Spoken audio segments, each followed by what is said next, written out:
Price action trading పై అశోక్ దేవనం ప్రియ conduct చేసే webinar కోసం ఈ నెంబర్ కి కాల్ చేయండి. నమస్తే, వెల్కమ్ టు సుమన్ టీవీ. నేను విష్ణు. ప్రస్తుతంతో పాటు practising chartered accountant Lella Ravindra Babu గారు ఉన్నారు. వారితో మాట్లాడదాం. సార్ నమస్తే. సార్ రవీంద్ర గారు. నమస్తే అండి విష్ణు గారు. సార్ రవీంద్ర గారు, ఐటీఆర్ ఫైల్ చేసే సమయం రానే వచ్చేసింది.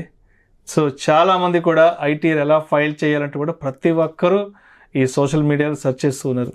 అయితే ఐటీఆర్ ఫైలింగ్కి సంబంధించి నేను ఒక ఆర్టికల్ ఒకటి చదివాను, ఒక బిజినెస్ ఆర్టికల్.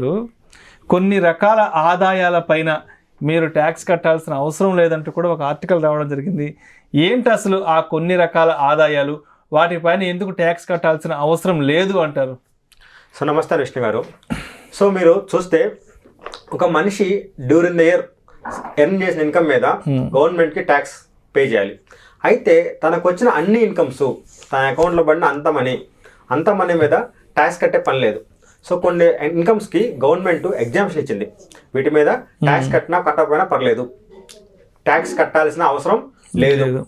సో మీరు అడిగిన క్వశ్చన్లో ఒక టాప్ 12 చెప్తాను మీకు ఇప్పుడు నేను. దాంట్లో ఫస్ట్ అగ్రికల్చర్ ఇన్కమ్. అగ్రికల్చర్ ఇండియాలో ఎక్కువ మంది వ్యవసాయం మీద ఆధారపడి జీవిస్తున్నారు. సో మీరు చూస్తే అగ్రికల్చర్ లో టయానికి ఏది రైన్స్ ఉండవు, వాళ్ళకి పెట్టుకోవడానికి క్యాపిటల్ ఉండదు. ఎక్కువ మందికి లాసెస్ వస్తాయి. ఒక ఇయర్ లాస్ వచ్చినా, ఇంకో ఇయర్ లాభం వచ్చినా, ఒక ఇయర్ లాభం వచ్చినా 2-3 years మళ్ళీ లాసెస్ వస్తాయి. సో అందుకని గవర్నమెంట్ ఏం చేసిందంటే, సార్ అగ్రికల్చర్ నుంచి వచ్చే ఇన్కమ్ మీద, ఇది ఇన్కమ్ వస్తే పొరపాటున తక్కువ కేసులో ఇన్కమ్ వస్తుంది. సో అలా ఇన్కమ్ వచ్చినా కానీ ఆ అగ్రికల్చర్ ఇన్కమ్ మీద ట్యాక్స్ కట్టాల్సిన పని లేదని చెప్పేసి అగ్రికల్చర్ ఇన్కమ్ కి ఒక ఎగ్జామ్షన్ ఇచ్చింది. అది ఫస్ట్ది. నెక్స్ట్, మనకి ఏదైనా టౌన్లో కానీ ఏదైనా సిటీలో కానీ agriculture land, urban agriculture land అంటారు. అలాంటి అర్బన్ అగ్రికల్చర్ ల్యాండ్ ని కొన్ని సార్లు గవర్నమెంట్ ఎక్వైర్ చేసుకునేది. ఎందుకు? వాళ్ళకి డెవలప్మెంట్ యాక్టివిటీస్ ఉన్నా, లేదా పొలం నుంచి రోడ్డు పోస్తున్నా, ఏమైనా డెవలప్మెంట్ యాక్టివిటీ చేయాలని చెప్పేసి గవర్నమెంట్ అలాంటి అగ్రికల్చర్ ల్యాండ్ ని ఎక్వైర్ చేసింది. లేదైనా ప్రాజెక్ట్ వచ్చింది, మనం చూస్తే పోలవరం ప్రాజెక్ట్, అలాగే ప్రాజెక్ట్స్ కోసం కొంత గవర్నమెంట్ ల్యాండ్ రైతుల దగ్గర నుంచి తీసుకుంటారు. అలాంటి అర్బన్ అగ్రికల్చర్ ల్యాండ్ ఏమైనా ఎక్వైర్ చేసి ల్యాండ్ నుంచి మనకి కాంపన్సేషన్ వచ్చింది కదా, ఎకరానికి ఎంతనో ఆ నష్టపరిహారం మీద కూడా ఇన్కమ్ ట్యాక్స్ ఉండదు. సో అగ్రికల్చర్ ఇన్కమ్ మీద ఇన్కమ్ ట్యాక్స్ ఉండదు. ఇలాగ అర్బన్ అగ్రికల్చర్ ల్యాండ్ ఏమైనా గవర్నమెంట్ ఎక్వైర్ చేసి వాటి కరస్పాండింగ్ ఏమైనా పేమెంట్ చేస్తే వాటి మీద కూడా ఇన్కమ్ ట్యాక్స్ ఉండదు.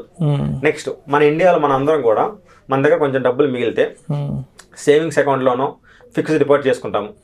సేవింగ్స్ అకౌంట్ మీద వచ్చే ఇంట్రెస్ట్, ఫిక్స్డ్ డిపాజిట్ మీద వచ్చే ఇంట్రెస్ట్ ట్యాక్స్ కట్టాలి. కానీ అదే మన మనీని ఎన్ఆర్ఈ అకౌంట్ ఉండేది, నాన్ రెసిడెంట్ ఎక్స్టర్నల్ అకౌంట్ అని, ఎన్ఆర్ఈ అకౌంట్ లో పెట్టి దాని మీద ఇంట్రెస్ట్ వచ్చింది అనుకోండి, దాని మీద ఇంట్రెస్ట్ వస్తే ఆ ఇన్కమ్ మీద ట్యాక్స్ ఉండదు. ఎన్ఆర్ఈ అకౌంట్ మీద వచ్చే ఇంట్రెస్ట్ మీద ట్యాక్స్ ఉండదు. Normal savings account, fixed deposit వచ్చే ఇంట్రెస్ట్ మీద ట్యాక్స్ ఉండదు, కానీ ఎన్ఆర్ఈ అకౌంట్ మీద వచ్చే ఇన్కమ్ మీద ట్యాక్స్ ఉండదు. నెక్స్ట్, కొంతమంది పిల్లలు అబ్రాడ్ వెళ్తారు, అక్కడికి జాబులు చేస్తారు. ఆ డబ్బులు ఇండియాలో పేరెంట్స్ పంపిస్తుంటారు, మనీ పంపిస్తారు. అలాంటి డబ్బుల మీద కూడా సో పేరెంట్స్ కి ఫారెన్ నుంచి తన పిల్లలు, తన చుట్టాలు ఎవరైనా డబ్బులు పంపించినా ఆ అమౌంట్ మీద కూడా ఇన్కమ్ ట్యాక్స్ ఉండదు. నెక్స్ట్, గవర్నమెంట్ ఎంప్లాయీస్ ఉంటారు. మీకు తెలుసు, గవర్నమెంట్ ఎంప్లాయీస్ ని గవర్నమెంట్ వాలంటీర్ రిటైర్మెంట్ అనే స్కీమ్ తెచ్చింది. సో మనకి సర్వీస్ ఉన్నా గానీ ముందే మనకు కావాలంటే వాలంటీర్ రిటైర్మెంట్ తీసుకోవచ్చు. అలాగే ఎవరైనా ఎంప్లాయీస్ వాలంటీర్ రిటైర్మెంట్ తీసుకుంటే వాళ్ళకి బల్క్ లంసమ్ గా 20 లక్షలు 30 లక్షలు పేమెంట్ ఇస్తారు. ఆ పేమెంట్ లో కూడా అప్ టు 5 lakhs ఇన్కమ్ కట్టే పని, ట్యాక్స్ కట్టే పని లేదు. Up to 5 lakhs exemption. అదే విధంగా ఎంప్లాయీస్ కి గ్రాట్యుటీ అంటారు. అలాగే గ్రాట్యుటీ వచ్చినా గానీ అప్ టు 20 lakhs మీద ఇన్కమ్ ట్యాక్స్ ఉండదు. అదేవిధంగా ఎంప్లాయీస్ కి లీవ్ ఎన్కాష్మెంట్ అని ఉండేది. లీవ్ ఎన్కాష్మెంట్ అంటే వాళ్ళకి లీవ్స్ ఉంటాయి, కానీ ఆ లీవ్స్ ని వాళ్ళు యూటిలైజ్ చేసుకోకుండా ఆఫీస్కి వస్తారు.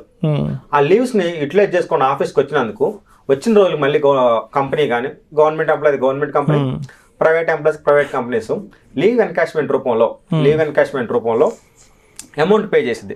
ఆ అమౌంట్ పే చేసినప్పుడు లీవ్ ఎన్కాష్మెంట్ ప్రైవేట్ ఎంప్లాయీస్కి అయితే అప్ టు 25 lakhs దాకా ట్యాక్స్ లేదు. అదే గవర్నమెంట్ ఎంప్లాయీస్కి అయితే 10 months శాలరీ దాకా కూడా ట్యాక్స్ ఉండదు.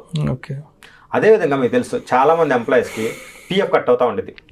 ఆ పిఎఫ్ని భవిష్యత్ నిధి అంటారు. భవిష్యత్ నిధి, డిపాజిట్ చేస్తూ ఉంటాం గవర్నమెంట్ అకౌంట్లో. మనకి ఏమైనా అవసరం ఉన్నప్పుడు పిఎఫ్ నుంచి విత్డ్రా చేసుకుంటాం. ఇల్లు కనుక్కోవాలన్నా, హెల్త్ బాగాలేదు హాస్పిటల్ చూపించుకోవాలన్నా పిఎఫ్ అమౌంట్ విత్డ్రా చేసుకుంటారు. అలాగే ఏమైనా పిఎఫ్ అమౌంట్ విత్డ్రా చేసుకున్నా కూడా దాని మీద ట్యాక్స్ ఉండదు. ఓకే. నెక్స్ట్ ఎంప్లాయీస్కి ఇది అయిపోతే వాళ్ళ ఫ్యామిలీకి ఫ్యామిలీ పెన్షన్ వచ్చింది. వర్కింగ్ చేసే ఎంప్లాయీని ఏదైనా ఇబ్బంది జరిగితే వాళ్ళ ఫ్యామిలీ మెంబర్స్కి ఫ్యామిలీ పెన్షన్ వచ్చింది. ఆ ఫ్యామిలీ పెన్షన్లో కూడా 15,000 దాకా ఇన్కమ్ ట్యాక్స్ ఉండదు. అంటే ఎంత వచ్చినా అంత దాంట్లో 15,000 మీద మాత్రం ఇన్కమ్ ట్యాక్స్ ఉండదు.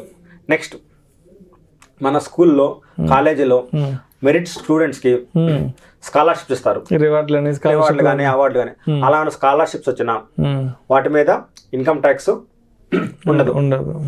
నెక్స్ట్ మీరు ఫ్యూచర్ కోసం చాలామంది ఎల్ఐసి పాలసీలు, మ్యూచువల్ ఫండ్ పాలసీలు తీసుకుంటారు. ఒక 10 years తర్వాత 15 years తర్వాత ఆ పాలసీ ఏమైంది మెచ్యూర్ అయిపోయింది. మనకి పాలసీ అమౌంట్ ప్రకారం 15 లక్షలు 20 లక్షలు ఒక బల్క్ అమౌంట్ వచ్చింది.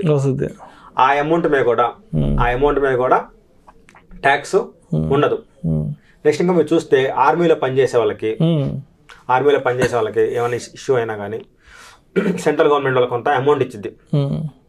పరమవీర చక్ర అలాంటి అవార్డులు ఇస్తా వాళ్ళకి కొంత అమౌంట్లు ఇచ్చింది ఆ కుటుంబానికి ఆర్థిక భరోసా కోసం. అలాంటి అమౌంట్ల మీద కూడా ఇన్కమ్ ట్యాక్స్ ఉండదు. నెక్స్ట్ మన 2-3 ఫ్రెండ్స్ కలిసి పార్ట్నర్స్ లాగా బిజినెస్ స్టార్ట్ చేస్తారు. పార్ట్నర్షిప్ ఫామ్ అంటారు దాన్ని.